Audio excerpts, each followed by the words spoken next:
உங்களுக்கான இன்றைய வாக்குத்தத்தம். தேசமே பயப்படாதே, மகிழ்ந்து களிகூறு. கர்த்தர் பெரிய காரியங்களை செய்வார். வெளியின் மிருகங்களே பயப்படாதேயுங்கள். வனாந்தரத்திலே மேய்ச்சல்கள் உண்டாகும். விருட்சங்கள் காய்களை காய்க்கும்.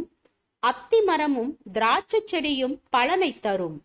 சீயோன் குமாரரே, உங்கள் தேவனாகிய கர்த்தருக்குள் மகிழ்ந்து களி கூறுங்கள்.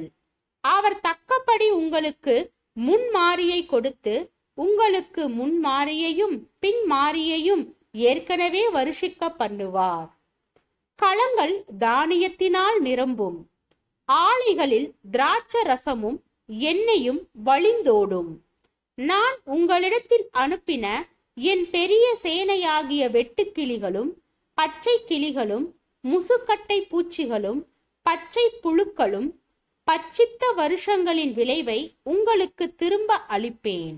யோவேல் 2 வசனம் 21 முதல் 25 வரை.